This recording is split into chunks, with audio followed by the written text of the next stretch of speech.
The signal came at exactly 3:47 hours Earth Standard Time.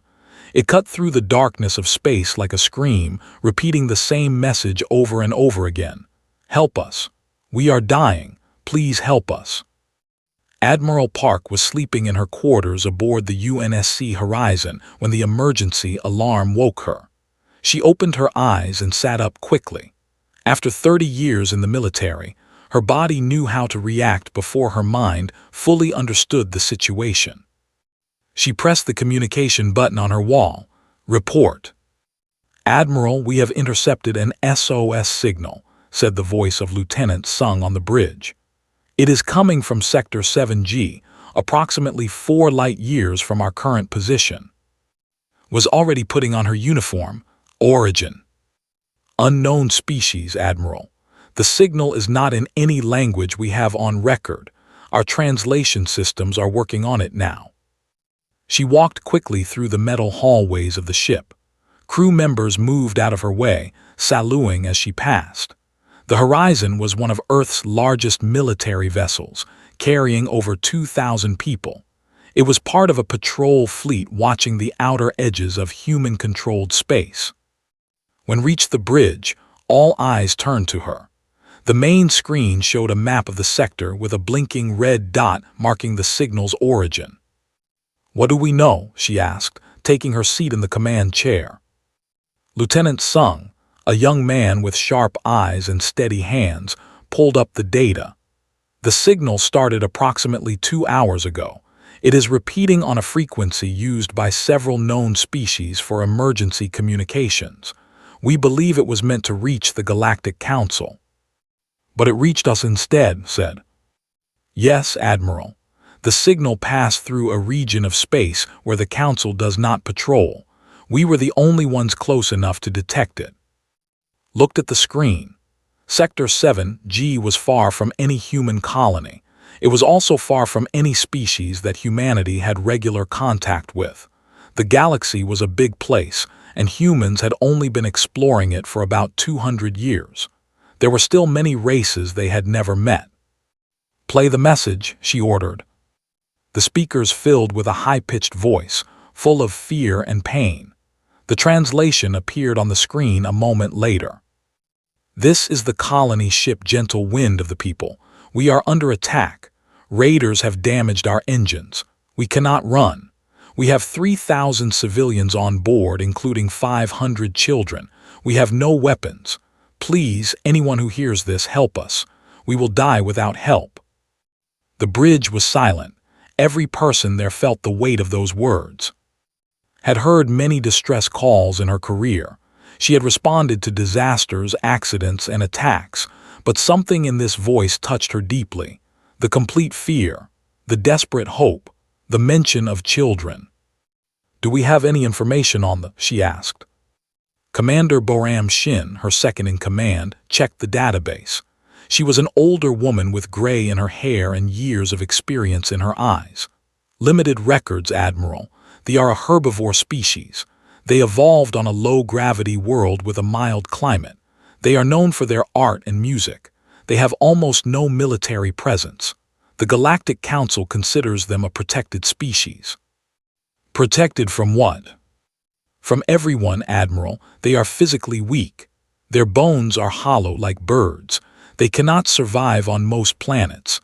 They stay within their own territory and rarely travel." "Then why is a colony ship in Sector 7G?" Boram looked at more data. There are records of the trying to establish new colonies in recent years. Their home system is becoming overcrowded. They may have been trying to reach an empty world. "Thought about this. A species of artists and musicians, with hollow bones and no weapons, traveling through dangerous space to find a new home, and now they were being attacked by raiders." "How long until the Galactic Council can respond?" she asked. Sung checked the communication logs. "At least 48 hours, Admiral, possibly longer. The nearest Council patrol is very far away." "And how long until we can reach them?" "If we use maximum speed, approximately 6 hours." Looked around the bridge. She saw the faces of her crew, She knew what they were thinking. Humans had a complicated relationship with the rest of the galaxy. Many species feared them. Some hated them. Earth was what other races called a planet where everything was trying to kill everything else. Humans were seen as monsters by many violent predators who had somehow developed technology and spread into space. The Galactic Council had rules about humans. They were allowed to travel and trade, but they were watched carefully. Many species would not even talk to them. "If we respond to this signal," Boram said quietly, "we will be entering space where humans have no permission to go. The Council may not like it." "I understand," said. "They may not want our help. They may be more afraid of us than the raiders." "I understand that too." There was a long pause, then made her decision. "Send a message to Captain Ho Lee on the Swift Justice. Tell him to gather the Thunder's voice as well. 3 ships should be enough." Admiral Sung looked surprised. "Are we really going?" Stood up and looked at the screen, at that small blinking dot where 3,000 people were waiting to die. "When I was a child," she said, "my grandmother told me a story. She said that long ago, humans were alone on their planet. They had no one to help them when disasters came. They had to help each other or die. She said that was why humans became strong, not because they were the biggest or the fastest, but because they learned to protect each other." She turned to face her crew. "Those people sent a signal into the darkness, hoping someone would hear.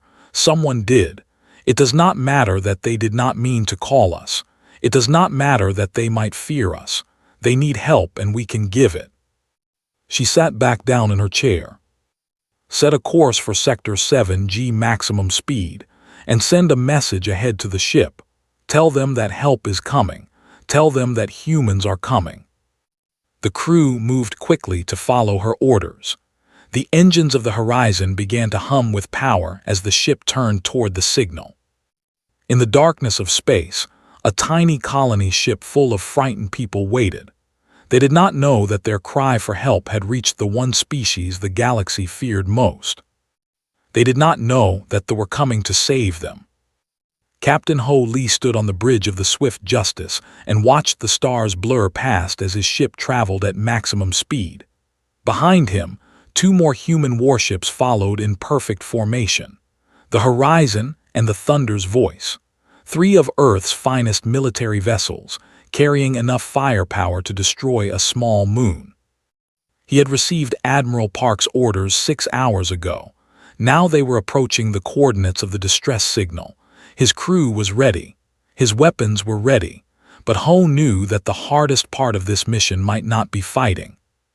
"Captain, we are entering communication range," said Ensign Bin, a young woman with quick fingers on the controls. "I am detecting the ship. It is still there. Life signs. Approximately 2,800. Some are very weak." Ho felt a coldness in his stomach. The signal had mentioned 3,000. That meant 200 had already died in the 6 hours it took to arrive. "What about the raiders?" "I am detecting 3 ships, Captain. They are circling the vessel like sharks. They have not noticed us yet." "Open a channel to the ship." Bin worked at her station. "Channel open, Captain." Ho took a breath.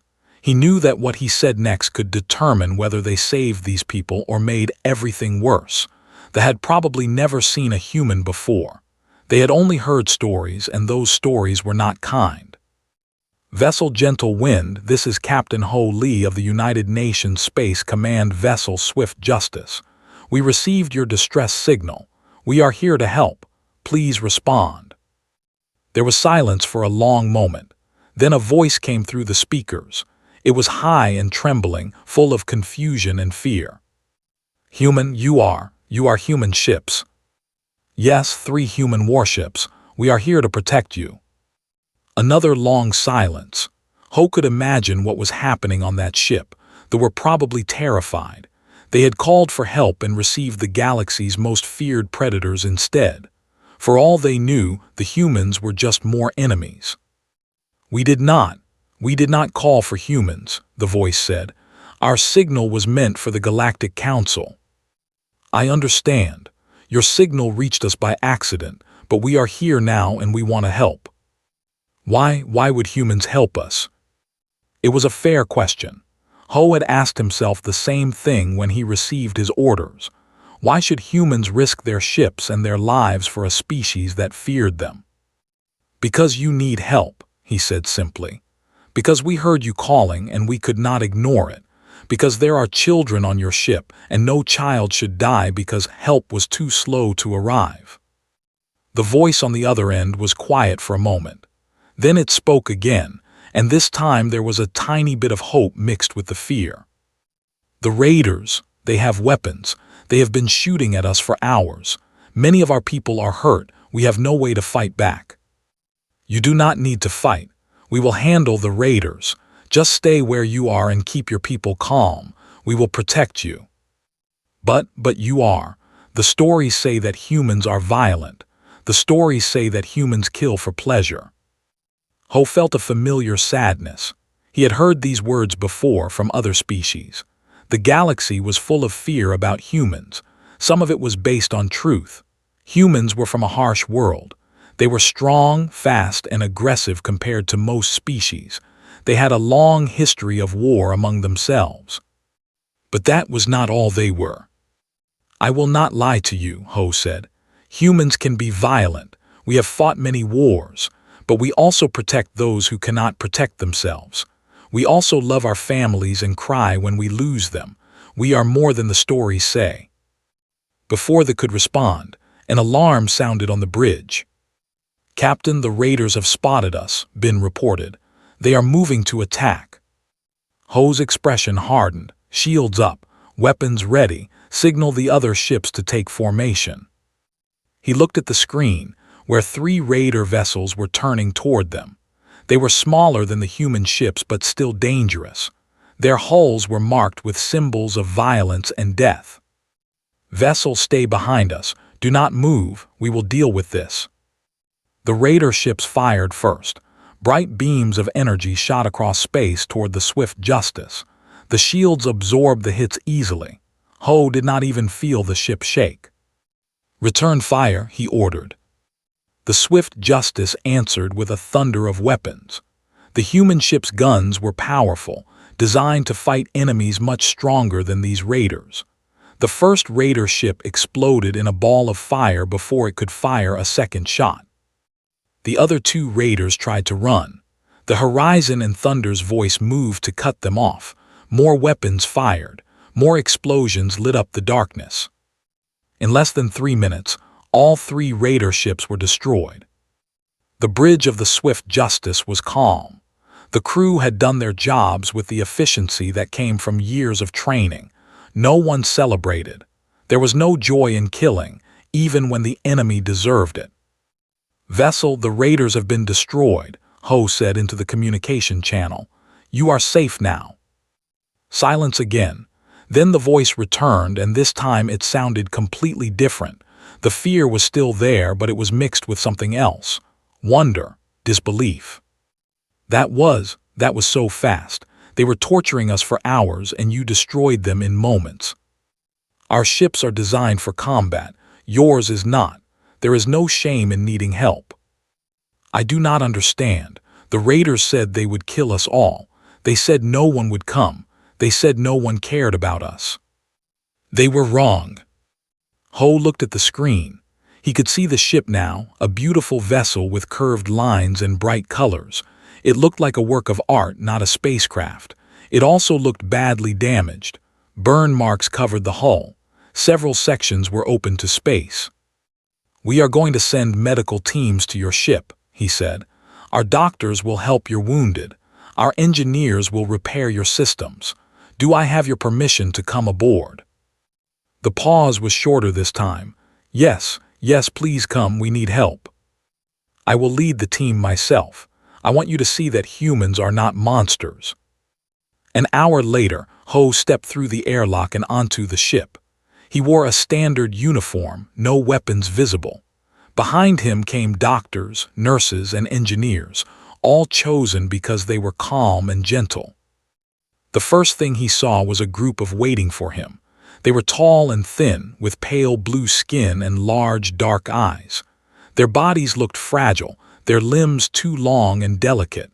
They trembled as they looked at him. Ho stopped and bowed. It was a human gesture of respect, and he hoped they would understand. "I am Captain Ho Lee," he said softly. "I am here to help." An elderly stepped forward. Her eyes were filled with tears, but she stood as straight as she could. "I am Elder Myra," she said. "I speak for our people. We are grateful. We are confused, but we are grateful." She reached out and touched Ho's hand. Her fingers were cold and thin, like delicate twigs. "Thank you," she whispered. "Thank you for coming." Ho felt something warm in his chest. This was why humans explored the stars, not to conquer, not to destroy, but to find others and help them. "You are welcome," he said. "Now let us take care of your people." The medical bay of the gentle wind was filled with injured.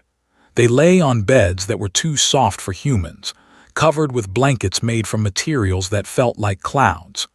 The air was warm and smelled like flowers, kept at the perfect temperature for a species that could not handle Earth's cold winds. Lieutenant walked among them, her medical kit in her hands. She was one of the first doctors to board the ship, and she had been working without rest for 4 hours now. The injuries were terrible: burns from weapons fire, broken bones from explosions. Some of them had been hurt when parts of the ship collapsed. Others had been wounded trying to protect the children. All of them were in pain, and all of them watched with wide, frightened eyes. She approached a young female who had a deep cut on her arm. The wound was wrapped in cloth, but blood was still coming through. "May I look at your arm?" asked gently. The pulled away, her whole body was shaking. You are human." "Yes, I am a doctor. I want to help you." "Humans are dangerous. Humans hurt people." Knelt down so that she was at the same height as She made herself as small and unthreatening as possible. "Some humans do hurt people," she admitted. "But I am not one of them. I became a doctor because I hate seeing others in pain. Please let me help you. Your wound needs proper care." The young looked at her for a long moment. Then slowly she held out her arm. Worked carefully. The skin was different from human skin, thinner and more delicate. She had to use smaller tools and lighter touches, but the basic principles were the same. Clean the wound, stop the bleeding, protect it while it heals. "What is your name?" asked as she worked. "I am called." "That is a beautiful name." It means flower in my language." Blinked. "You have names that mean things." "Yes, many human names have meanings. My mother named me because she loved flowers." "My name means morning song. My mother named me that because I was born just as the sun rose." Smiled. "That is lovely." She finished treating the wound and wrapped it in clean bandages. Looked at her arm with surprise. "It does not hurt as much now." "The medicine will help. You need to rest and let it heal. Can you do that for me?" Nodded. Then she did something that surprised. She reached out and touched his face very gently with her thin fingers. "Your skin is so different," she said. "It is thick and warm, and your eyes are so small. How do you see anything?" Laughed softly. "We see well enough. Different is not bad, it is just different. I thought humans would be scary. The stories made you sound like monsters, but you are kind." "There are kind monsters and cruel angels," said. "You cannot know someone by their shape alone." She moved on to the next patient, but she felt eyes following her. Something had changed in that moment. A tiny bridge had been built between two species who had never known each other before. On another part of the ship, Captain Ho was meeting with Elder Myra and other leaders. They sat in a room with soft lights and gentle music playing in the background. They could not handle silence well. They needed constant soft sounds to feel comfortable. "Your engineers say that our ship can be repaired," Elder Myra said. "They say it will take 3 days."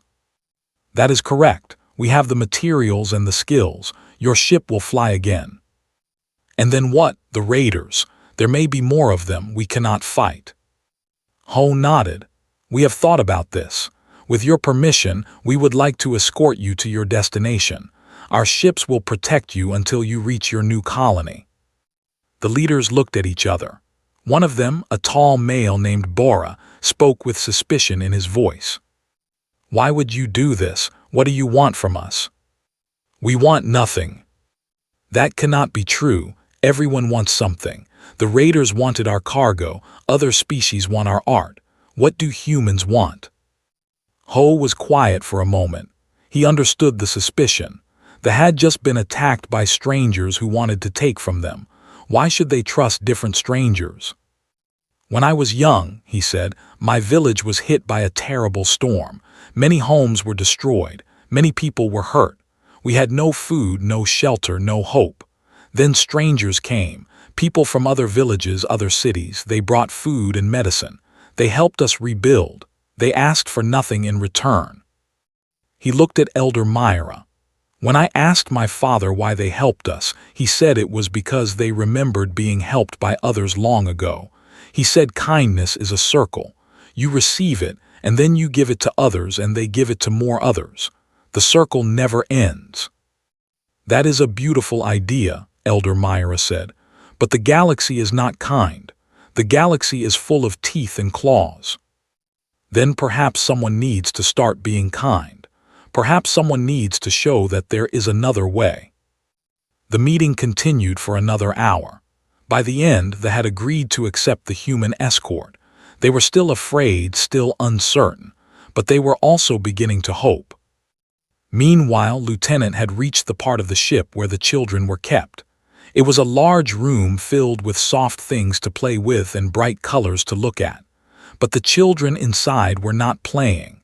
They were huddled together in groups, holding each other, their large eyes wet with tears. When entered, they all looked at her with terror. "It is okay," she said, kneeling down. "I am not going to hurt you. I brought medicine for anyone who is hurt, and I brought something else." She reached into her bag and pulled out small packages. Chocolate, human chocolate brought from Earth. "This is a sweet treat from my planet. Would anyone like to try some?" The children did not move. They looked at the chocolate, then at the chocolate again. Finally, one brave little one walked forward. She was tiny, even for a child. Her blue skin was pale from fear and her hands were shaking, but she took the chocolate from and put a small piece in her mouth. Her eyes went wide. "It is sweet, it is so sweet." The other children watched. When the little one did not fall down or cry out in pain, they began to move closer. One by one, they took pieces of chocolate. Soon the room was filled with sounds of surprise and delight. Sat on the floor and let the children gather around her. They touched her hair, which was black and straight and very different from their own. They poked her arms, amazed at how solid they felt. They asked her questions about Earth, about humans, about why she had come. "We heard that you needed help," she told them, "so we came." "But humans are scary," one child said. "Are we scary right now?" The children looked at each other. Then the little one who had first tried the chocolate climbed into his lap. She curled up there like it was the safest place in the universe. "Not scary," she said, "warm." Felt tears in her eyes. She held the child gently, careful not to hurt her fragile body. This was why they had come, not for glory or reward, but for moments like this, for the chance to show a frightened child that the universe was not as dark as it seemed.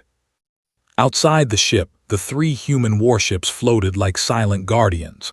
Their weapons were ready, their shields were strong, but inside something even more powerful was happening. 2 species were learning to trust each other. And in the coldness of space, that was the warmest thing of all. 3 days had passed since the human ships arrived.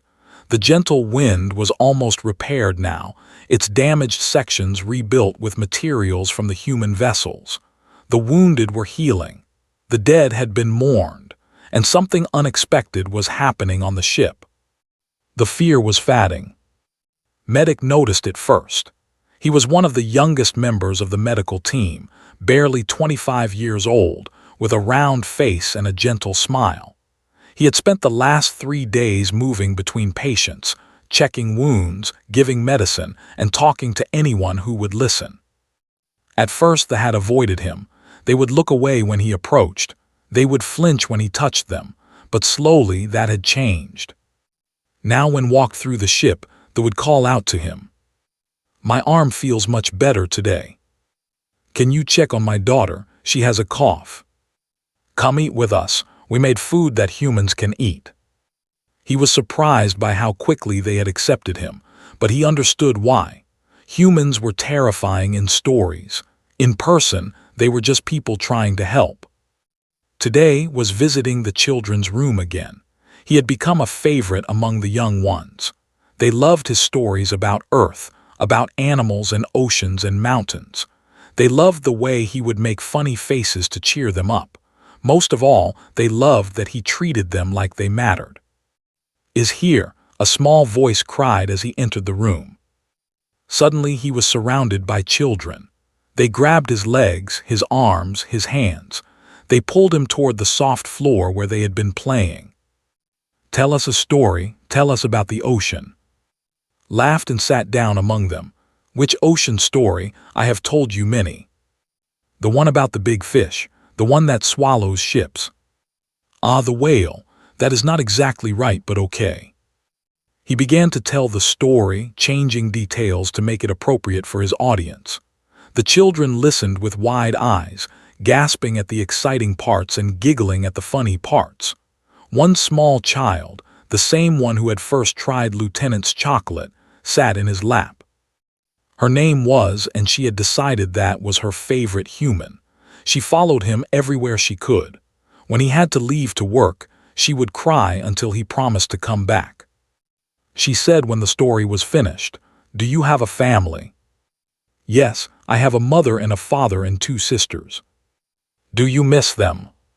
Felt a small pain in his chest. He had been away from home for almost a year now. He sent messages when he could, but it was not the same as being there. "I miss them very much," he said. "Then why did you come here? Why did you leave your family to help us?" It was a simple question from a child, but it carried great weight. Thought about it carefully before answering. "Because helping others is more important than staying comfortable. Because there are people in the universe who need protection, and I want to be someone who protects them. My family understands this. They are proud of me for being here." Nodded like she understood perfectly. Then she hugged him tightly. "I will be your family here," she said, "until you go home." Hugged her back, being very careful not to squeeze too hard. Human strength could hurt easily, but the feeling in his heart was anything but gentle. It was overwhelming and beautiful and sad all at once. In another part of the ship, Elder Myra was having a long conversation with Captain Ho. They had talked many times over the past 3 days, learning about each other's species and cultures. The more they talked, the more confused Elder Myra became. "I do not understand humans," she admitted. "Everything I learned about your species told me that you were violent and dangerous, but you have been nothing but kind to us." Ho sipped a drink that the had made for him. It was too sweet for human taste, but he drank it anyway to be polite. "Humans are complicated," he said. "We can be violent. We have a long history of war, but we can also be gentle. We can be cruel, but we can also be kind. We are not one thing. We are many things." "How do you decide which thing to be?" "We choose. Every day, every moment, we choose what kind of person we want to be. Some choose violence. Others choose kindness. The choice is what makes us human." Elder Myra was quiet for a while. Then she asked the question that had been bothering her most. "What will the Galactic Council say about this? You entered space where humans are not allowed. You destroyed ships without permission. Will you be punished?" Ho shrugged. "Perhaps. There may be problems when we return. Some members of the council do not like humans doing anything without their approval." "Then why did you come? Why risk trouble for yourselves? Because it was the right thing to do.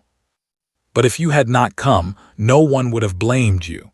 No one expected humans to respond. You could have stayed safe and comfortable. Ho looked at Elder Myra with serious eyes. And 3,000 would be dead, including 500 children. How could I stay comfortable knowing that? Elder Myra did not have an answer. In her experience, most species in the galaxy looked out for themselves first. They helped others only when it benefited them. The idea of risking everything for strangers was strange and wonderful. Your species is very confusing, she said finally. But I am glad you are confusing in this way and not in others. Ho smiled. I will take that as a compliment. That evening, something special happened. They held a ceremony to honor their dead. It was a beautiful ritual involving songs and lights and memories shared aloud. Captain Ho was invited to attend, along with any humans who wished to come. Almost every human on the rescue teams came. They stood at the edges of the room, quiet and respectful, as they sang for their lost ones. The songs were high and sad and beautiful, like wind blowing through crystal caves. Many of the humans had tears in their eyes. When the ceremony was over, Elder Myra stood before everyone. 200 of our people died before help arrived, she said. We mourn them deeply, but 2,800 survived because of our new friends. The humans came when no one else could. They fought for us when we could not fight for ourselves. They healed us, fed us, and protected us. They asked for nothing in return. She turned to Captain Ho. They have a tradition. When someone saves your life, they become family. Captain Ho Lee, Lieutenant Medic, and all the humans who helped us, you are now family to the... From this day forward, you will always be welcome in our homes. You will always have a place at our tables. You will always be remembered in our songs. Ho bowed deeply. We are honored. Little broke away from the group of children and ran too. She grabbed his hand and held it tightly. Is my family now, she announced loudly. He is my big brother from the stars. The room filled with gentle laughter. Even some of the humans smiled. In that moment, in a damaged ship floating in the darkness of space, two species became something more than strangers. They became family. And outside, the stars seemed to shine just a little bit brighter. The journey to the colony world took 12 days. 12 days of flying through the darkness, protected by 3 human warships that never left the gentle wind's side. 12 days of healing, both physical and emotional.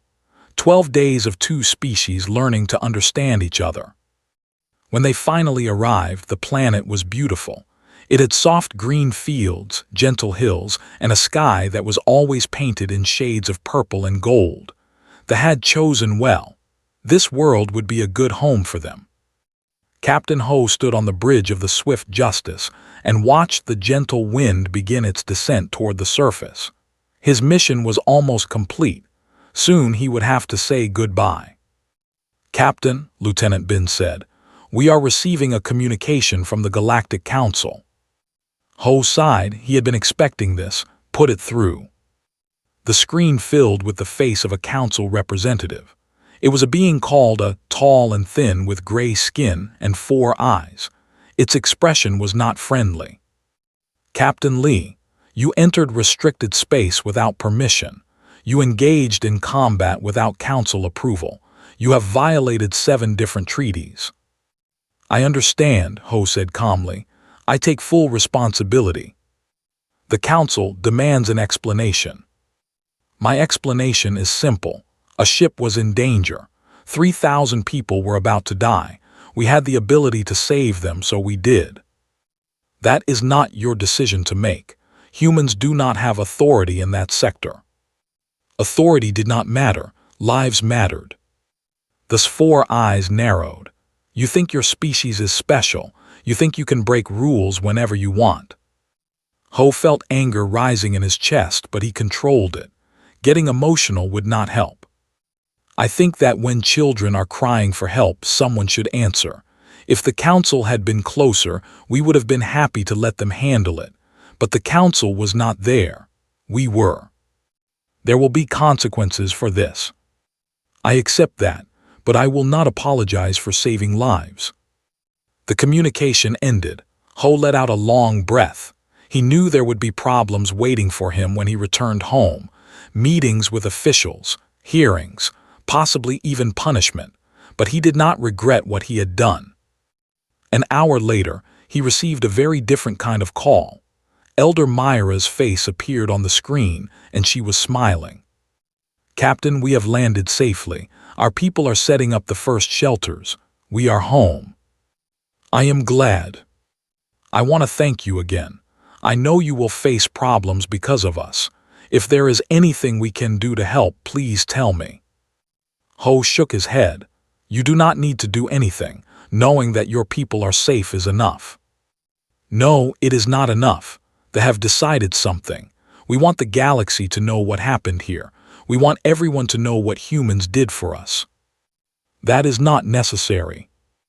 "It is necessary. For too long, the galaxy has only heard bad things about humans. They have heard that you are dangerous, violent, and untrustworthy. They have not heard that you are kind, brave, and willing to sacrifice for others. We will tell them the truth." Ho was quiet for a moment, then he nodded. "Thank you, Elder Myra, that means more than you know." "There is one more thing. Little has asked me to give you a message. She says that must come visit her when she is older. She says he promised." Ho smiled, had become very attached to the little girl, and she had become very attached to him. Saying goodbye had been difficult for both of them. "I will make sure he knows." The call ended and Ho turned to his crew. "Set a course for home. Let us face whatever is waiting for us." The journey home took 3 weeks. During that time, Ho had a lot of time to think. He thought about thee and their fragile bodies and beautiful songs. He thought about the children who had been so afraid at first and so trusting at the end. He thought about the look in Elder Myra's eyes when she called them family. He also thought about what the future might hold. Humans had always been outsiders in the galaxy. They were feared and mistrusted. But maybe, just maybe, that could change. Not through war or threats, but through kindness. Through actions that proved humans could be more than monsters. When the fleet arrived at Earth, Ho was surprised by what he found. There were crowds waiting at the space station. People were cheering. Signs said things like "Heroes of thee" and "Proud of our fleet." "What is happening?" he asked. Admiral Park was waiting for him when he stepped off the ship. She was smiling. "They kept their promise," she said. "They sent messages to everyone. Every news channel in the galaxy has been talking about what you did. The council is still angry, but public opinion has shifted. Many species are saying that humans should be treated with more respect." "What about the consequences, the violations?" "There will be hearings, but they will be gentle. It is hard to punish people who are being called heroes across the galaxy." Ho felt relief wash over him. But there was something else too, pride. Not in himself, but in his crew, his species, and the choice they had made. "We just did what was right," he said. "I know, that is exactly why it matters." In the months that followed, things changed. They became strong supporters of humanity in the Galactic Council. They spoke up for humans at every meeting. They shared their story with anyone who would listen. Other species started to look at humans differently. The fear was still there, but now there was something else too: curiosity, respect, maybe even hope. On the colony world, a monument was built. It showed 3 human ships flying above a ship that looked like a work of art. Below the ships were words in both and English. "They heard our cry. They came from the stars. They were called monsters, but they were angels." And every year, on the anniversary of the rescue, they held a celebration. They sang songs about the humans who had saved them. They told stories to their children about the strange, strong, kind creatures from the called Earth. Little grew up hearing those stories more than anyone. She kept a picture of in her room. She sent him messages whenever she could. and she always said the same thing at the end of each message. "Thank you for being my family, big brother. Thank you for coming when we called." Far away on Earth would read those messages and smile. He kept a picture of in his quarters too. He never forgot the little girl who had climbed into his lap and said he was warm. And whenever people asked him why humans had responded to the signal, he always gave the same answer. Because they needed help, because we were there, and because that is what family does. The galaxy was vast and dark and full of dangers, but it was also full of possibilities. Possibilities for connection, for understanding, for kindness. The humans had shown that even could be gentle, even predators could protect, even monsters could love. And that changed everything. In the end, the greatest weapon humanity brought to the stars was not their strength or their ships or their technology. It was their heart.